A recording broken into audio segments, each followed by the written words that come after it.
Hi, everyone. We are here with one of our best teacher friends and the author of Seven Mighty Moves, Lindsay Kemeny. She's been on the podcast before in episodes 80 and 98. We're so glad that she's back today to talk about her very popular book. It's part of Scholastic's Science of Reading and Practice series and just the same series that our book is going to be in, the Literacy 50. So we're super excited to have you here today, Lindsay. Thank you. It's great to be back. I love both of you, and I'm excited to be on your podcast again. And if you don't know Lindsay, which would be shocking, she is a first grade teacher. And after her son was diagnosed with dyslexia, she learned all about the best ways to teach literacy to all children. And she has so many ways for you to learn about that through a blog, her YouTube videos, which are amazing, her own podcast, and as already mentioned, her book, Seven Mighty Moves, which is one of our favorites. We have it right here. We can flash it if you're on YouTube. Here you can see our both of Post-its that we have. We do. Yeah, so again, welcome back, Lindsay. And we're ready to jump right in and learn all about your book today. So before we hear about the 7 moves, we wanted to start just thinking about how this book came to be. We already mentioned your son was your inspiration for all of your new learning. But how did you land on these 7 moves? Yeah, so as I was learning, I was starting to apply things. So I was applying things with my son when I was working with him, but also in my classroom. So, when my son was first diagnosed, I was teaching kindergarten. So I was applying these changes in my kindergarten classroom. And then I got moved back to second grade. And so I was applying these things in second grade. And then I got moved to first grade and I got to apply the things in first grade too. And so as I was making these changes, I realized I could kind of group them into 7 overarching categories. Initially, I wrote a blog post that kind of hits on these 7 things, but I was focused a little more on what I was doing wrong before. And so I have this blog post I had titled The 7 Deadly Errors of Teaching Reading. Oh, no. I never saw that one. That is very dark. It is. And so, of course, like with the book, we wanted to focus on the change, not necessarily on what I was doing before, but on the change that I made. So that's how we, those 7 moves just come from that. So. That's so neat. No, I also would love, I want to know how many teachers would buy that book if that was the title was like, don't do this. The 7 deadly.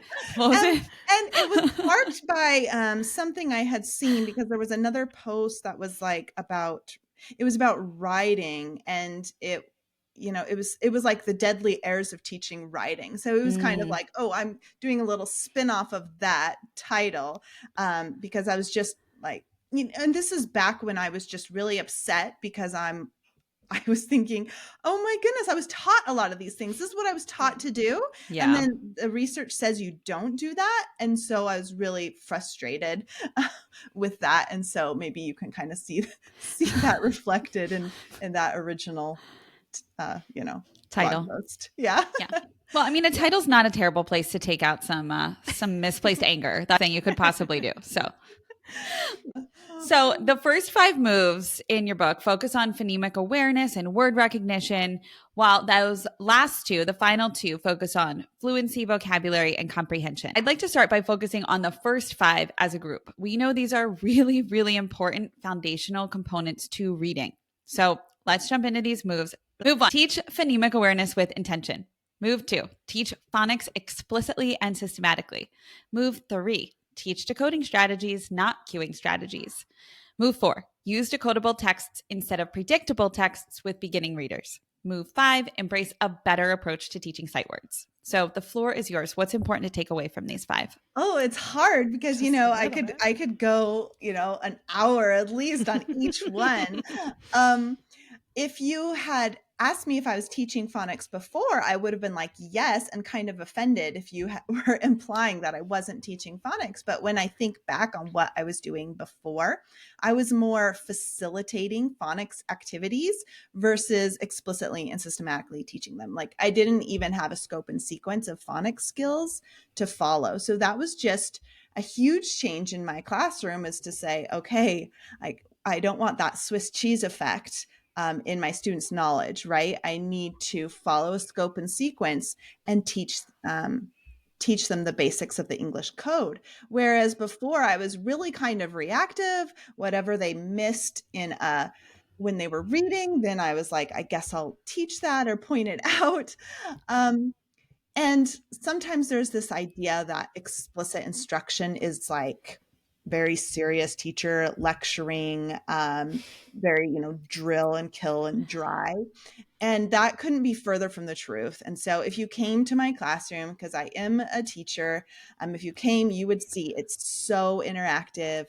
I do something, they do something. I say something, they say something. I read something, they read something. I write something, they write something, right? I'm channeling Anita Archer here. But there, in an explicit systematic lesson, there are a lot of opportunities to respond. And that's something that I think is really important to remember, and to try to increase the amount of practice students are getting. And I'm always thinking about that throughout the day. Like, how much are my students doing? How can I increase these opportunities of practice for them?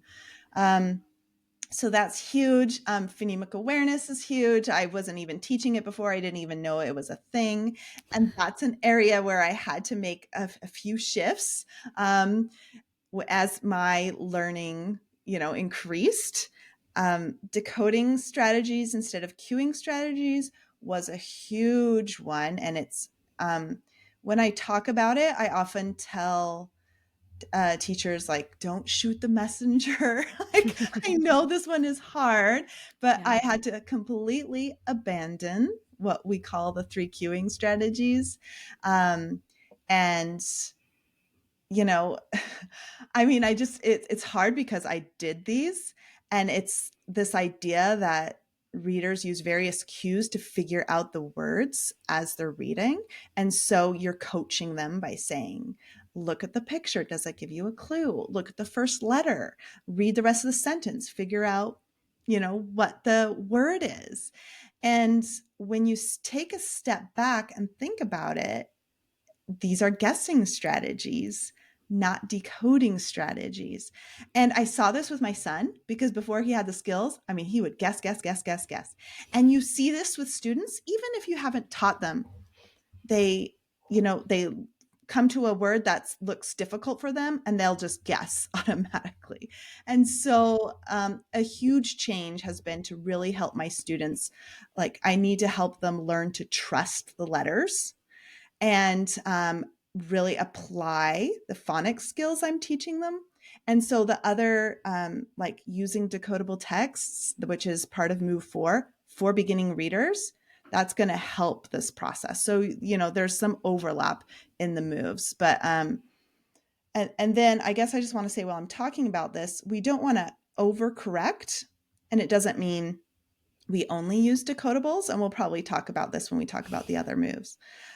It doesn't mean that sometimes people think now context, like you never refer to context and it's a bad thing, but you still use context to understand the meaning of the words and what's happening in the story. You use pictures to add to your, comprehension of the story.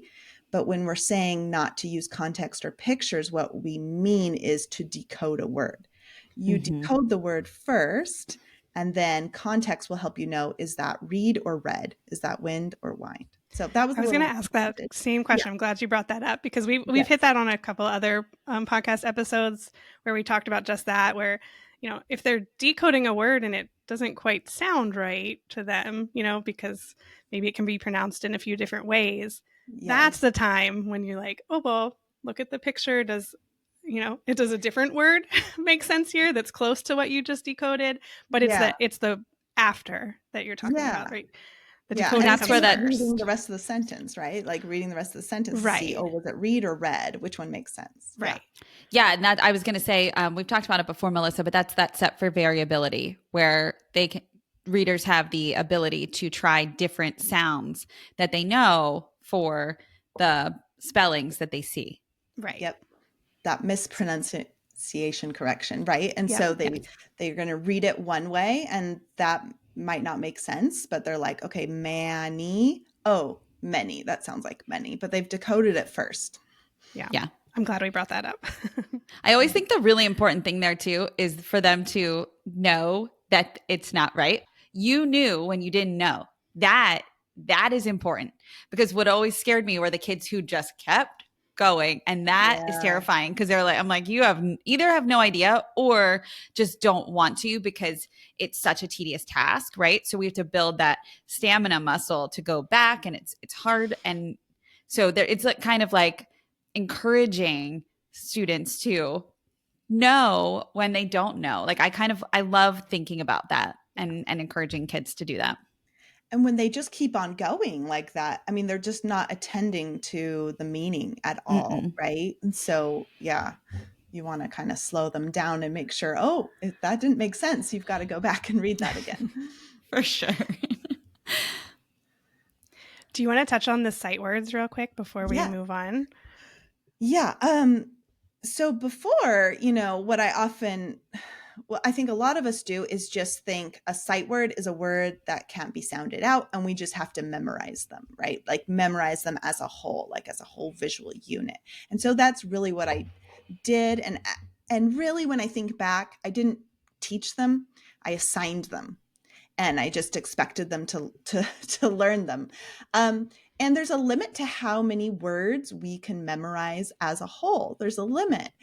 And you have some students that are very good at memorizing, and they want to kind of bypass the step of phonemic awareness. Like that might be a deficiency that they have.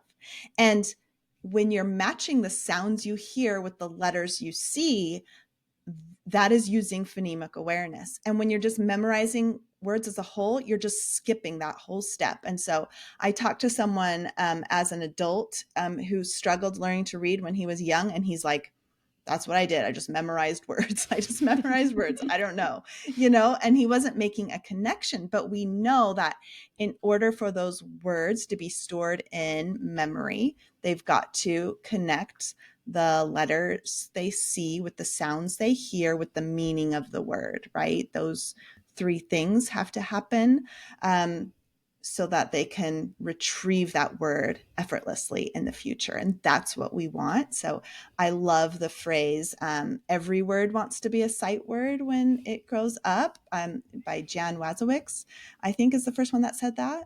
And it's just, it's just kind of changed. Like we want every word to be orthographically mapped. We want every word to be recognized instantly, but that doesn't mean we can skip steps. I mean, students could do that and they could just memorize words as a whole, but then they're going to reach a limit and not be able to memorize anymore. And so we need to attend to the sounds, the letters, and the meaning of the words. So that just, really changed what I do. And now I'm like, oh, I have to teach a word. I can't just assign them words, I love that. I also love very practically thinking about how that spills over into spelling. That's one of our favorite quotes. Every word wants to be a sight word too. Yeah. So great. And so, and you'll see, like, if you have a book, the book, I share my favorite kind of ways. Like I'll break down the research and then I'll just share, here's my favorite ways to work on this thing, or this is what I do in my classroom, just to share. And so in that chapter, I'll share, okay, this is what I do now. This is how I teach quote unquote sight words, right? So. Yeah, and there's links to videos of you too. Which... Yes. That's so scary doing I love your videos. They're so good. You guys know, just putting a book out there, that's scary enough, right? Yes. Like you're opening yourself up to criticism, and you put all this work into something, and then anyone could say anything, right? And we know that sometimes we tend to be really judgmental. And so really our society is judgmental. Yes. No, I'm just kidding. Not on social media. media. I know. Just sorry. And then, adding the videos is just another layer of that where I'm like, look, Yeah. I'm not perfect, but I know that no matter what, when you're watching someone teach, it's a learning opportunity. Even if you see not as great things and things you would change, or if you see great things, like either way, it's learning. And so I really hope that that's, helpful for teachers. That was my desire, but it adds another level of, eek, scary.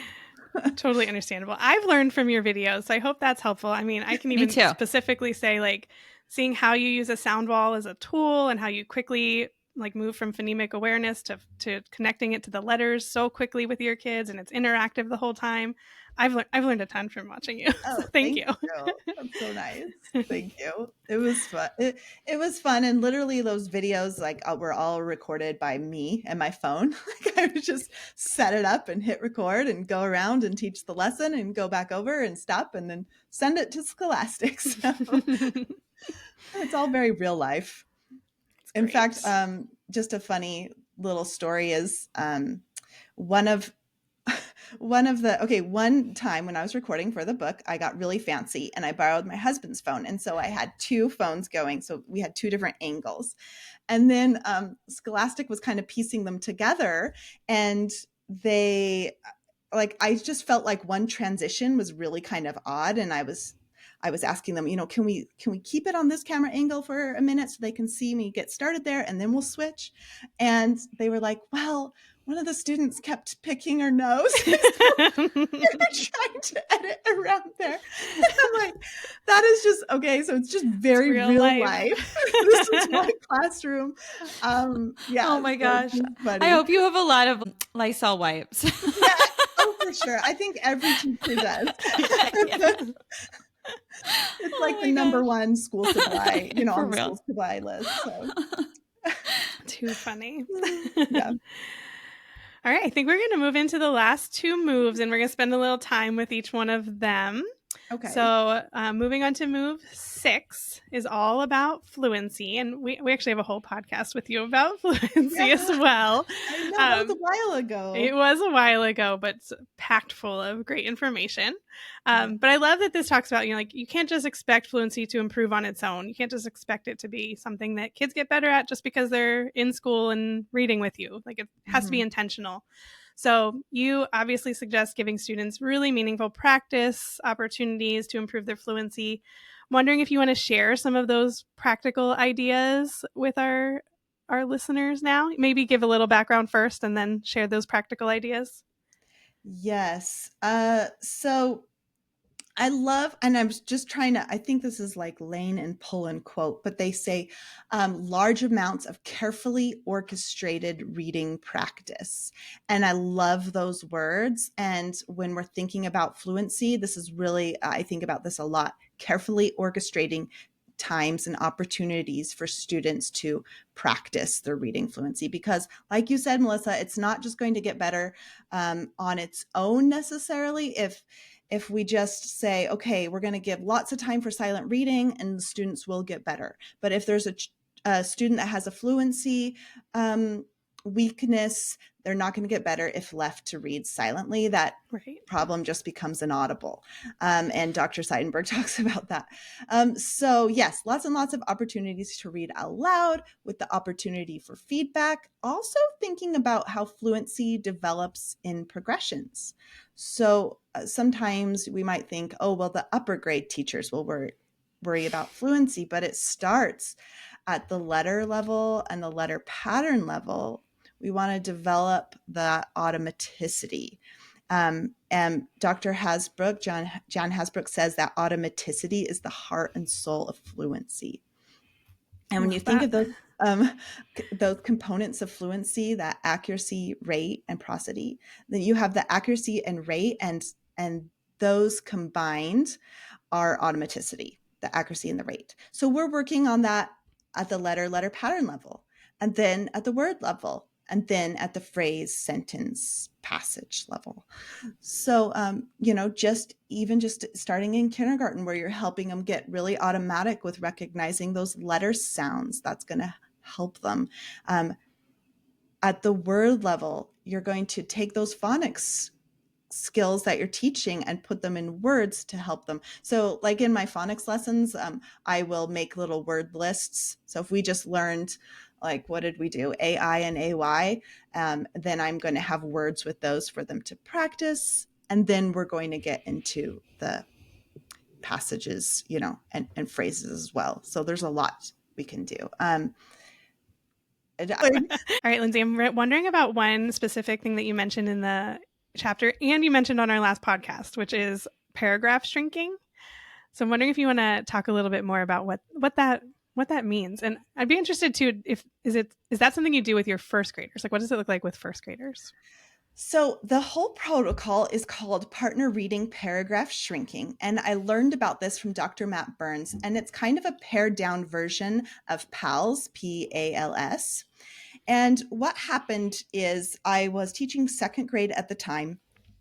And I was really kind of alarmed because it's the beginning of the year and over half my students are below the benchmark for words correct per minute.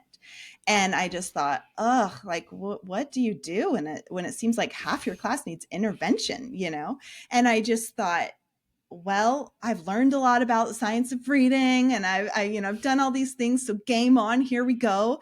And like the time is now. Here we're going to implement it right now.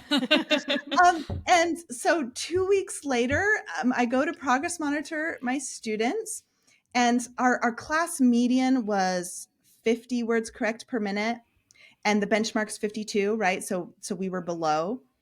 And so I do just all my business as usual. 2 weeks later, I progress monitor everyone, and our class median rose to 51. So I'm like, well, that's not very good. What am I going to do? And then it just so happens I had signed up for a webinar that Patton was hosting with Dr. Matt Burns. The topic was class-wide interventions for reading and math. And I was just thinking, a class-wide intervention? Yeah, that's exactly what I need. I need something I can do for the class, for the whole class. I need an intervention for the whole class. So I started, and it's evidence-based. It's designed for grades 2 through 8, and Dr. Burns says it's 2 weeks. It's 20 minutes a day for 2 weeks. So I really wasn't expecting to leave that presentation with something I could do right away, but I did. And so 2 weeks later, I progress monitor my class. Remember, our class median was at 51. 2 weeks later, it was 64 words correct per minute. Oh my gosh. 2 weeks, huge. In 20 minutes a day, you said. Yeah, 20 minutes for 2 weeks. That's it. So I feel like it would be awesome if you explained to our listeners, like, what is paragraph shrinking partner reading routine? Did I get it right? I usually just call it paragraph shrinking and don't say the rest. Well, because you could just do paragraph shrinking anytime, right? So doing partner, I use PRPS. And so like in my notes. Okay, partner reading paragraph shrinking. Got it. PRPS, partner reading paragraph shrinking. Yeah. And let me just say, you can do this so you can be 2 weeks and done, or you can continue to do it. I liked it, so I continue to do it, but I just not necessarily every day. But I would do it, maybe 2 or 3 times a week. And then sometimes I'd be like, okay, now the next 2 weeks, we're going to do it. And so I just want to share that the middle of the year, second grade, the benchmark is 72, and my class median was 90 words correct per minute. Wow. And by the end of the year, the benchmark for second grade is 87 words correct per minute. And my class, the median was 118 words correct per minute. So it was just like, whoa. I mean, and what I love about it, and you'll see, is it's just an opportunity for practice. It's not like I'm saying, read faster or like timing them and putting pressure on. It's just an opportunity for practice. So what students do is you put them in intentional partnerships.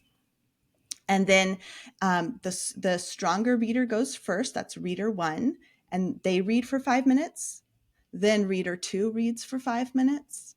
And then reader 1, it's back to reader 1. And now they read for 5 minutes, but they stop to shrink every paragraph as they read. So they're summarizing every paragraph.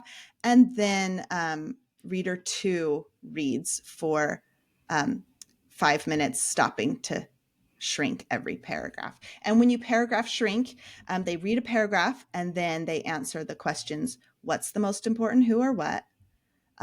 Tell the most important thing about the who or what, and then say the main idea in 10 words or less. So they're taking those things they just said and then trying to shrink it to just 10 words. So they just really kind of get the gist of the paragraph.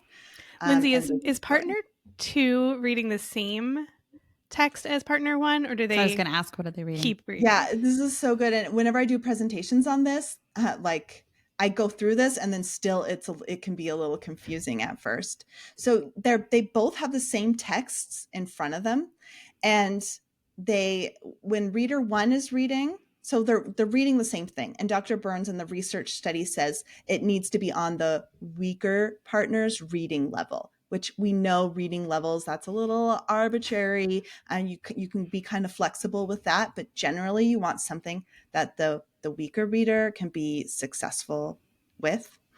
And does that answer your question, or do you want me to go in more detail on that?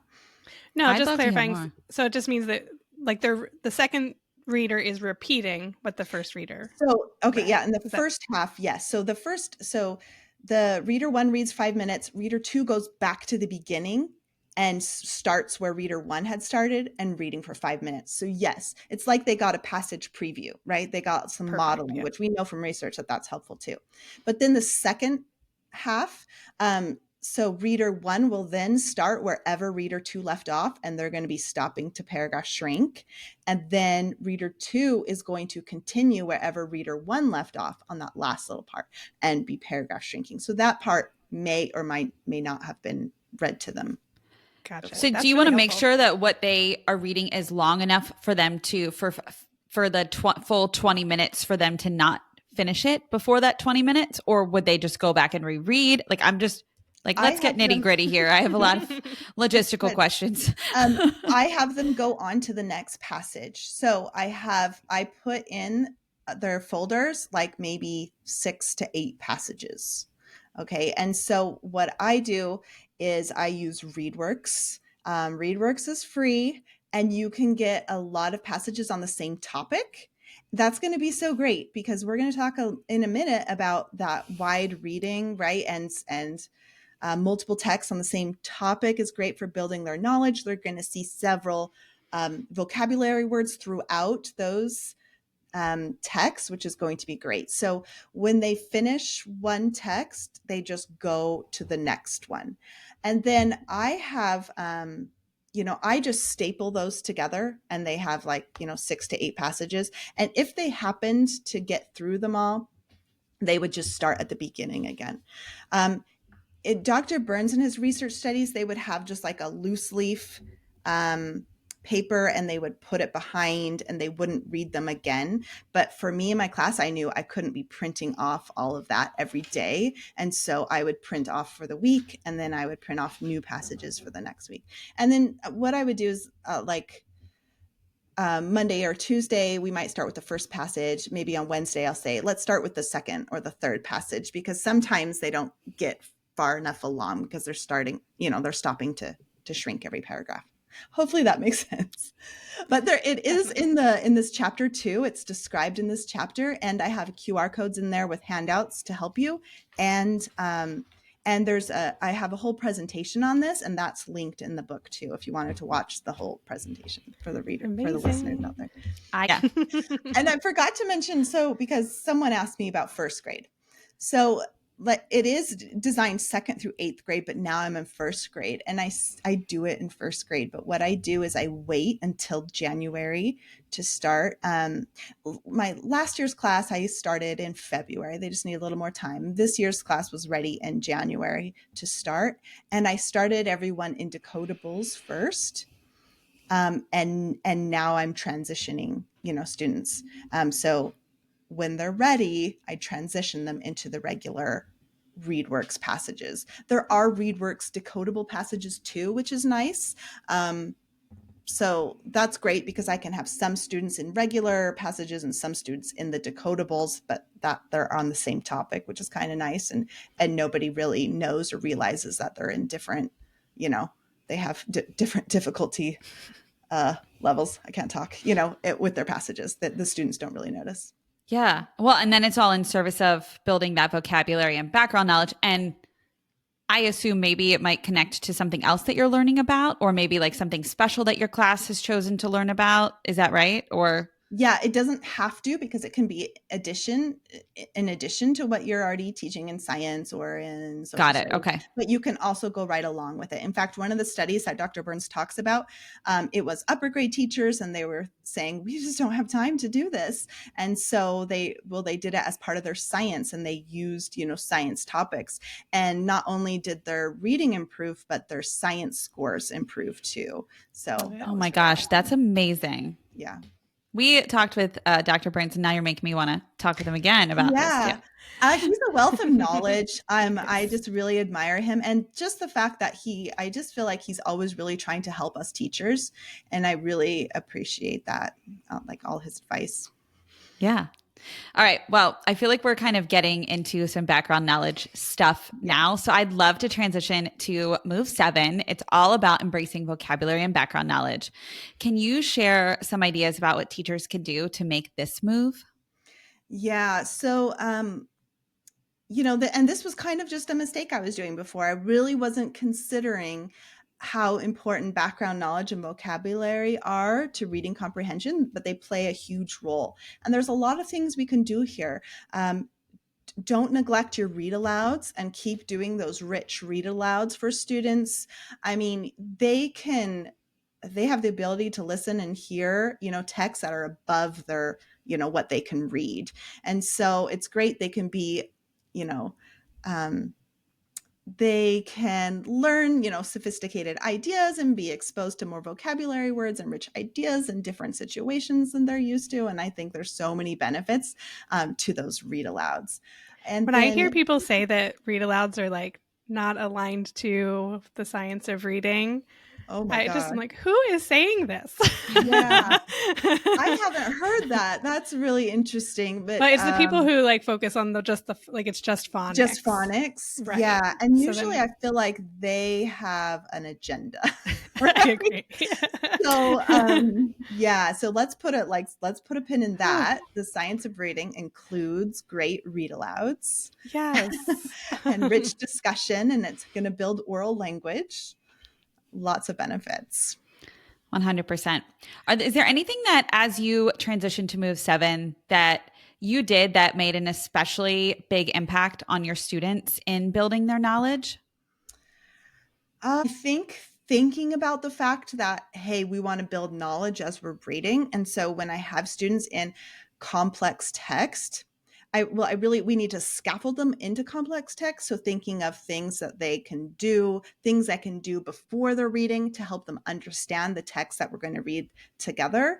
So I can pre-teach some vocabulary words or some phrases that might be a little unusual. For example, we were reading a book on Thomas Edison, and it had a phrase that was as a result. Now, my first graders probably don't use that language, as a result. And so they're going to see that in the text we're going to read. And so that might be, here's a little phrase, and I'm going to pull that out and maybe the sentence before it. And with that, to kind of explain, look, this is what as a result means. And this is what it's saying. And we'll see this in our text. And I think another way to kind of scaffold is giving them a purpose. Okay, you're going to read something really interesting that Tom Edison did when he was younger to solve a problem that he had. Let's see what that is, or, whatever. And just kind of giving them a purpose, pre-teaching vocabulary and those phrases. And then writing about what we're reading. And that's just another way to deepen our knowledge. So, Lori, I'm sorry. You asked me one thing and then I kind of few things, and then I'm thinking of more and I'm like, I don't know. It's hard to pick one. But what did you notice in your students' writing as you transitioned to having them write about what they were reading? anytime, I mean, their writing is going to improve, but also the knowledge of the topic. Because when you write about something, and you guys know because you just wrote a book, when you write about something, you've really got to think through it and think through all different sides of it, right? And you understand it so much better in the process of writing about it. And so our students will experience that too. So we can read something and then we're going to write about something, but I mean, it forces them to think about what they've learned in, deeper ways. Yeah.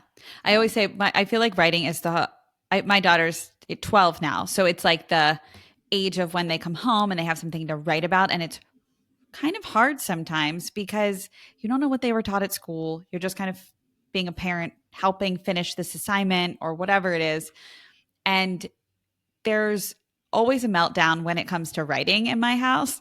And I'm like, okay, is it because we don't know enough about the topic? Is it because we don't know enough about writing? Like there's a lot of variables, but mostly it's kind of what you said, Lindsay. It's the hardest thing to do. And I always say that. I'm like, this is the hardest thing. Let's talk it out first. I don't even know if you had the opportunity to do that. I'm not sure what you did previous to right now, but let's talk about it. Let's write about it. But it is so hard. So writing is I feel like the hardest thing that you have to do. It's like the highest level. Yeah, it is. It's so hard. And I like what you just said, Lori, about you have to talk about it first. And I say that a lot to my students. We need to be able to say it if we're going to write it. And one of the ideas I share in this chapter in the book is keyword outlines, where you read the text and then you pull out, you look at the first sentence, you pull out 3 words, the 3 most important words of that sentence, and the students write it on their outline. And then they go to the next sentence and then they pull out 3 keywords and put it on the outline, right? Then we're going to put that source text away. And then they're just going to have their outline that they wrote with the keywords on them. And we're going to practice turning each one of those into a sentence. It's going to be different from the text because we put the text away. But this is also a great sentence building activity for each one, but then also you're putting it all together in a paragraph. And so I'll have my students and partners practice speaking and saying that before they write it. And I learned about that from the Institute for Excellence in Writing, and it's a great activity. That's awesome. I love anytime students can talk before they write. And that is a great teacher tip and strategy right there, the building sentences. So thank you for that. Mm-hmm. Lindsay, I'm wondering if we can talk really quickly about types of texts, because I heard you mention decodable texts, complex texts, read aloud texts. Yeah. And, when we're thinking about improving comprehension and vocabulary, I feel like the text really matters. So can you talk a little bit about, especially in, that K2 world, what kinds of texts we're talking about using? I am glad you asked this question because it's something I'm really concerned about, that sometimes we tend to overcorrect a little bit. And so, we talk a lot about using decodable text for beginning readers, and I love decodable text, but then sometimes people overcorrect and think we only use decodables. And that's just not the case. We need a variety of text, but the question is kind of when and how much. And so for when students are reading, so I'm teaching first grade. So students at the beginning of the year, they all start in decodable texts. And that's what they're reading, like in small group. But I'm still reading aloud to them. And we're also reading more quote unquote complex text because it's complex for them in our whole group. Now, at the beginning of the year in first grade, the whole group is still decodable. And then throughout the year, it gets harder. So right now, like in the spring, we're recording this in the spring. I know. Released, but in the spring now, I have, our whole group complex text is regular text. Like I was just talking about that Thomas Edison book. It's just a regular text. It's not decodable. In small group, I have some students that are in decodables and I have others that are in regular texts. I like to transition students from highly decodable texts to lower decodability texts. So you guys know I love geodes. Those are less decodable. In fact, now, correct me if I'm wrong, I think they call them readables now. I love using, like, I'll start the year, everyone in highly decodable, and then I'm going to transition students into geodes, and they're doing great with those. And I know, hey, they're going to be ready for regular texts. So it's kind of a continuum. But then all along, so even right now, we have this complex text we're reading as a group. Students are reading different things in small group, and I'm still doing read aloud to them with, texts that are harder than that what they could read by themselves. So, that's going to be, so I guess it doesn't mean, so sometimes people are saying things about leveled books, like they're getting rid of all their leveled books. And to me, any book can be leveled. So that's a huge problem. I replace the predictable repetitive text, those very beginning levels. So like it's usually those guided reading levels A through D. That's when I would use, I'm using decodables there instead. I'm not going to get rid of all my other texts because I have to transition students into them. So, and what's tricky about it is it's not the same for every student. I think a lot of students are ready to transition the middle of first grade, but not everyone. So can you walk through what that looks like? Can you walk through how much of it you're reading aloud, how much students are reading aloud, and maybe just an example, like you said, the Thomas Edison text, like, is it first grade ish? Yeah. Like where? Yeah, it's like first grade. Okay. First grade-ish. I like that. Yeah. So before we read, I'm going to pre-teach any vocabulary words that they're going to need for that text. And maybe it's not a vocabulary word, but just it's going to be tricky for them to read. And I'm going to pull out some of those to talk about phrases, like I talked about that as a result, and I will need to prep them with if I feel like there's any background knowledge that they need in order to access that text. And then initially what I do is I will read the text to them. A lot of times we do, I call it echo reading, but echo reading you might consider a little shorter. So I am going to read a page, and the page is maybe a paragraph or two. I'm going to read the page, and then the students read the page, correlate together. And then we go to the next page. I read it, and then they read it. And we're going to stop and talk whenever, we feel, and then go to the next one. I read a page, they read the same page. So they're getting a model. I'm modeling it for them, and then they're reading it. Sometimes they can do it by themselves, and sometimes I have my voice with them so that they can stay with me. And then the same text, I will have them partner read it. And when they're in their partners, I have them do it the same way, where they're in these intentional partnerships, and the stronger reader will read the page, and then the weaker partner is going to read the same page. And then they go to the next one, and the stronger reader does it, and the weaker reader does it. And the whole time they're doing that, I'm walking around to help. And if I need, I can create a triad, a threesome. If I have one student where it's really difficult for them, I'm going to pair them with someone else, and they're going to be reading it at the same time, and then they have the stronger model with them. Does that make sense? So we do a lot of that, and then we'll write about what we read afterwards. That's awesome. Okay. Thank you. I appreciate that specificity. Yep. Yeah. So it's just thinking about, that complex text. Think of modeling the reading, echo reading, choral reading, and partner reading. Those are all kind of the different ways that you can help them access the text. And the model reading is going to give them the most, you're doing most of the work, versus partner reading. Now you're it's a little more of an I do, right? Going from I do, you do. I do, we do, you do. Yeah. You get what I'm saying. All right. So Lindsay, now we can kind of reflect on our conversation today. Is there anything that you didn't share that you would like to share about your book? I will think about something tonight, probably when I'm laying in bed, and I'll be like, dang it, I wish I would have said that.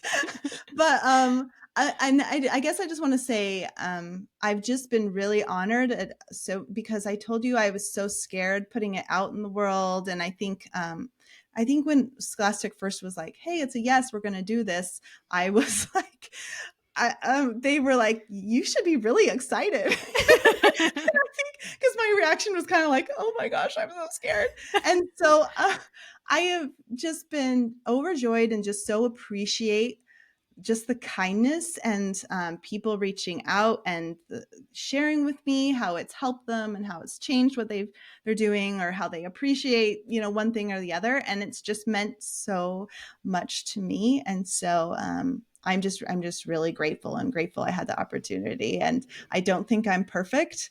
And so I just appreciate that people have been so kind. Well, we thank you for being so vulnerable and putting it out there, because I've seen so many people who have just been excited about the work you put out and, like you said, really helped them in their own classroom. So thank you for that. I'll just share real quick. I mean, obviously you can order this on Amazon, Scholastic, they can find it there. Is there anything else you want to share, Lindsay, about where they can connect with you? So yeah, you can follow me, connect with me on social media, Twitter and Instagram. It's just Lindsay Kemeny. My Facebook is I have a Facebook page, so it's Teaching with Lindsay Kemeny. And I have a website, lindsaykemeny.com. So you can go if you want to reach out and have questions. You can reach me there. I'm the co-host of Literacy Talks podcast. So we talk all things literacy. And so you can find me there too. Sounds good. Well, thank you Awesome. so much. Yeah, we'll link all of that in the show notes so that everybody can find you very easily. And we're so grateful that you came on for this conversation. Thank you. Thanks for having me. It's fun.